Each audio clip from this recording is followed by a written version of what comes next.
Doctor کے پاس depression کا ایسا علاج نہیں ہے جو ان دو آیتوں میں چھپا ہوا ہے. آج کل ڈپریشن، اسٹریس بین الاقوامی بیماریاں بنی ہوئی ہیں، پتہ ہے آپ کو. اور میں بار بار کہتا ہوں نا، یورپ اور مغربی ملکوں میں اسٹریس اور ڈپریشن کی بیماری یہاں سے بھی زیادہ ہے. اور وہاں کے جو ڈپریشن کے مریض ہیں نا، وہ بہت ہی عجیب سے ہوتے ہیں، بہت ہی آؤٹ ہوتے ہیں. وہ پھندے لٹکا کے رکھے ہوئے ہوتے ہیں کہ کسی بھی وقت لٹک سکتا ہے. یہ یعنی اس طرح کے کیسز ہیں وہاں پہ. تو یہ دو آیتیں ایسی ہیں. نمبر 1، وَشَاوِرْهُمْ فِي الْأَمْرِ، کام جب کرنے کا ارادہ ہو تو کامیابی کے تمام اسباب اختیار کرو، جن میں ایک مشورہ بھی ہے. سمجھ رہے ہو؟ کامیابی کے تمام اسباب. اسی آیت کی تشریح میں ایک حدیث کو بھی میں لاحق کر دیتا ہوں. نبی صلی اللہ علیہ وسلم نے فرمایا، دع ما یریبک الی ما لا یریبک. ایک کام آپ کرنے جا رہے ہو لیکن اس میں رسک ہے، نقصان کا اندیشہ ہے، لیکن فائدے کا بھی بہت زیادہ چانس ہے، لیکن اس کا بھی خطرہ ہے کہ نقصان ہو سکتا ہے. دوسرا کام ہے جس میں فائدہ کم ہے لیکن نقصان کا چانس نہیں ہے. تو نبی صلی اللہ علیہ وسلم نے حکم دیا، وہ کام کر لو فائدہ کم ہو، نقصان کا چانس نہ ہو، اور اس کام کو چھوڑ دو جس میں تردد ہے کہ چھکا لگ گیا تو بہت. جیسے کچھ ایسے کاروبار ہوتے ہیں نا، لوگ کہتے ہیں ابے بھائی یہ تو ابھی دیکھنا ڈبل ہو جائیں گی قیمتیں. آپ کہتے ہو یار اس کا بھی تو چانس ہے کہ نہ ہو، پھر تو کوڑیوں کے دام بھی نہیں بکے گا. تو بھائی وہ کام کر لو جس میں فائدہ یقینی ہے، وہ کام چھوڑ دو جس میں تردد اور شک ہے کہ نقصان بھی ہو سکتا ہے. سمجھتے ہو کہ نہیں سمجھتے ہو؟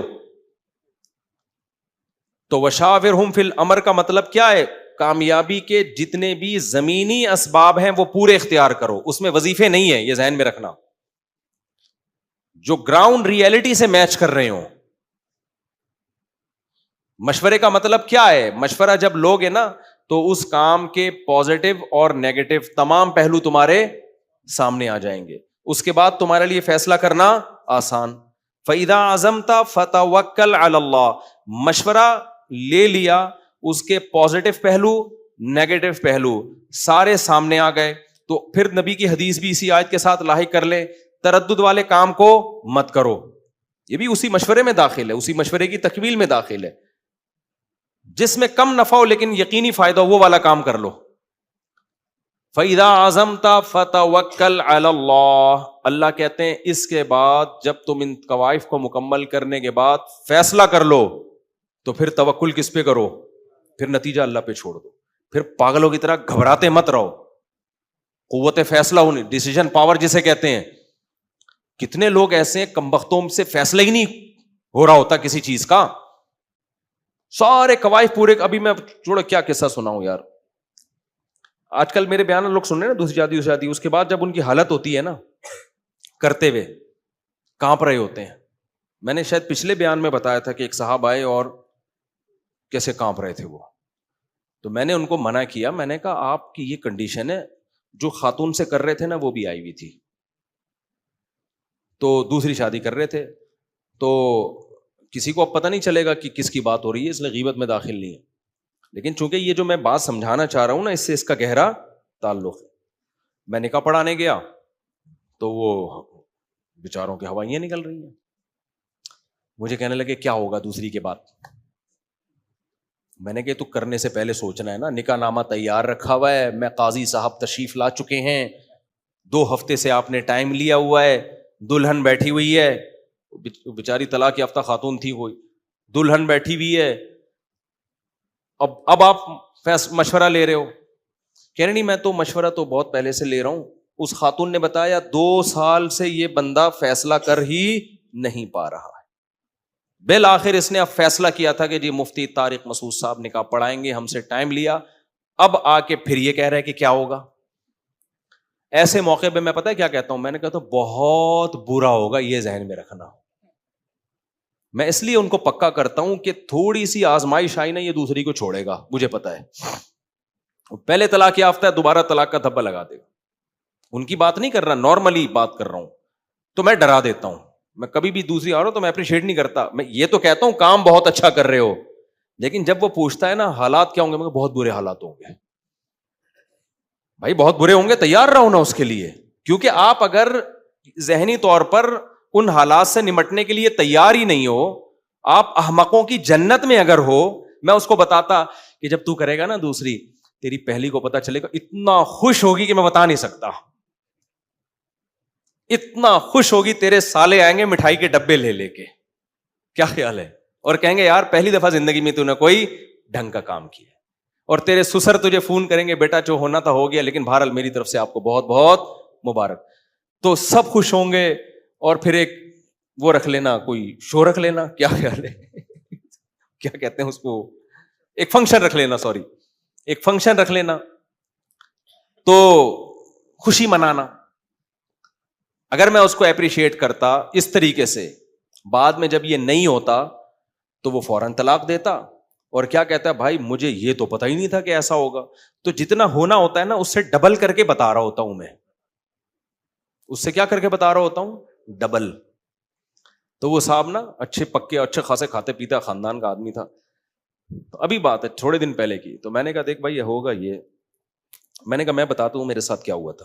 ہمارے پسٹل نکل آئی تھی, ہمارے سسرال والوں نے بندوق نکال لی تھی کہ یہ جہاں ملے گا اس کو ماریں گے. کہہ رہے پھر کیا ہوا؟ تو میں نے کہا پھر یہ ہوا, میں موسٹ وانٹیڈ بن گیا, گریبان کھلا ہوا تھا میرا, تو چھپتا پھر رہا تھا میں کہ مار نہ دیں کہیں. پھر جب 2-3 دن گزر گئے, میں نے کہا تھوڑا جوش ٹھنڈا ہو گیا ہوگا, تو انہوں نے کہا چھوڑو دوسری کو یا پہلی کو, کسی کو بھی ایک کو چھوڑو. تو میں نے کہا, میں نے ان سے بولا کہ بم سے اڑا دو, چھوڑوں گا نہیں میں, ٹھیک ہے, قتل کر دو, قیمہ بنا دو, بوری میں ڈال دو, یہ نہیں ہوگا, اس کے علاوہ کوئی اور بات کرو. میں نے کہا تیرے اندر, سوری ان سے تیرے نہیں, دل تو چاہ رہا تھا, میں نے کہا آپ کے اندر, کیونکہ ابھی سے تو طلاق سے بات اس کو سکھائی جائے نا, کیونکہ آگے سالوں سے یہی رسپانس, سالے یہ نہیں کہیں گے آپ جناب نے بہت غلط کر لیا, آپ جناب نے, وہ کہیں گے تو طلاق. میں نے کہا اس کو تو طلاق کا عادی بناؤ ابھی سے. تو میں نے کہا کہ دیکھیں یہ سب کچھ ہوگا اور آپ کو برداشت کرنا پڑے گا, آپ نے بولنا ہے ایسی کی تیسی, جو اکھاڑنا ہے اکھاڑ لو. نہیں مارتا کوئی گولی یار, ابے اپنی بیٹی کو کیوں بیوہ کرے گا, وہ آدھا ادھر گیا ہے, آدھا ہے ابھی داماد, تو وہ آدھے کے چکر میں پورا داماد ہی غائب کر دے ایسا. اور لیکن پھر بھی احتیاط کر لو, اگر گولی وولی کا ہے تو 1-8 ہفتہ میں ٹھنڈا ہو جائے گا, تو بھاگ جاؤ وہاں سے, خطرہ ہوتا ہے, بھاگ جاؤ یار. اور کیا, ایک صاحب کو میں نے مشورہ دیا ایسے ہی, وہ گولی لے کے بندوق لے کے سالے گھوم رہے تھے, میں نے کہا بھاگ جا. میں نے کہا 6 مہینے مارکیٹ سے شارٹ, تو وہ تھوڑے جذبات ٹھنڈے ہو جائیں گے, پھر وہ بولیں گے یار پہلے آدھا تو تھا, اب تو آدھے سے بھی گئے. گولی مارنے کے بعد بھی یہ خیال آئے گا ان کو, آئے گا کہ یار ہم تو بیٹی تو بیوہ ہو گئی, لیکن اب وہ زندہ نہیں کر سکیں گے تمہیں, تو بھاگ جاؤ. 6-7 مہینے سال کے بعد نہ ہوگا یہ کہ یار آ جا بھائی چھوڑ یار, ہوتا ہے یہ, ایسے بھی کیسز آئے ہیں. بھاگا تو کچھ دنوں کے بعد وہ نرم پڑ گئے, انہوں نے بولا یہ تو پورا ہی شارٹ ہو گیا مارکیٹ سے. تو لیکن جذبات میں گولی مار دی نا, خیال تو ان کو بعد میں آئے گا کہ یار یہ ہو گیا, ہم یہ نہیں چاہتے تھے. مگر میں نے کہا اس غم کا آپ کو ذرا برابر فائدہ نہیں ہوگا, وہ روتے رہے ساری زندگی, آپ گئے, جیل بھی ہوگی لیکن وہ تو ان کو ہوگی نا, آپ تو مارکیٹ سے گئے نا, ہم نے تو اپنے آپ کو مارکیٹ سے جانے سے بچانا ہے, ہمیں ان کے غم کا کیا لینا دینا, وہ جیل جائیں. آپ اس پہ خوش ہو رہے میرا سالہ مجھے مار دے گا تو جیل جائے گا, تو جیل جا کے آپ کو کیا قبر میں ملے گا, آپ تو گئے نا. اس لیے اپنے آپ کو سیو کرنا ہے, آپ کو اس کی فکر نہیں ہونی چاہیے. آپ کو کس کی فکر ہونی چاہیے, اپنی. میں نے ان سے کہا, میں نے کہا میرے بھائی بہت کچھ ہوگا, پٹ بھی سکتے ہو, اور میں نے خاتون سے کہہ دیا, میں نے کہا دیکھ لیں اس بندے میں مجھے کانفیڈینس نہیں لگا. وہ بڑے غصے میں نا, اس نے کہا 2 سال ہو گئے ان سے فیصلہ ہی نہیں ہو پا رہا.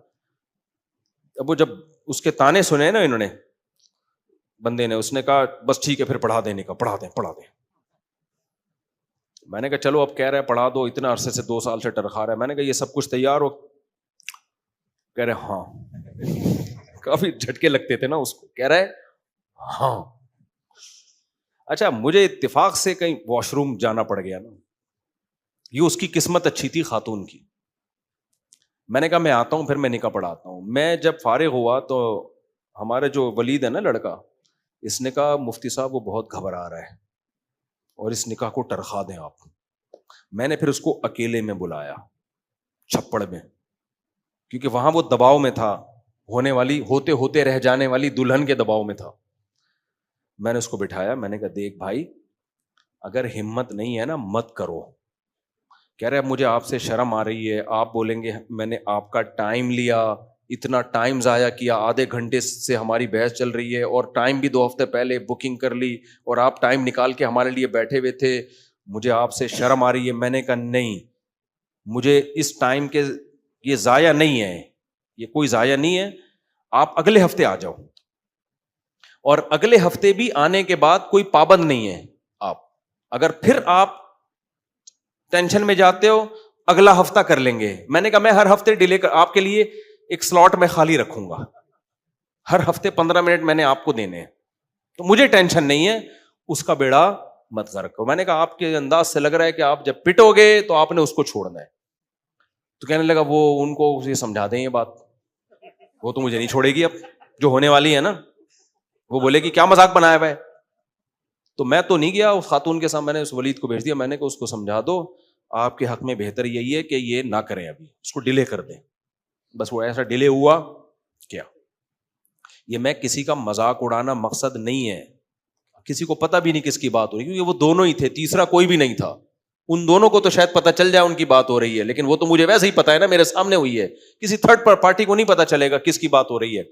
یہ میں کیوں اتنا واقعہ سنا رہا ہوں بھائی, جب تمام پہلوؤں سے مشورہ لینے کے بعد جب ایک رائے قائم کی ہے نا, تو پھر اس میں ریورس نہیں ہونا چاہیے.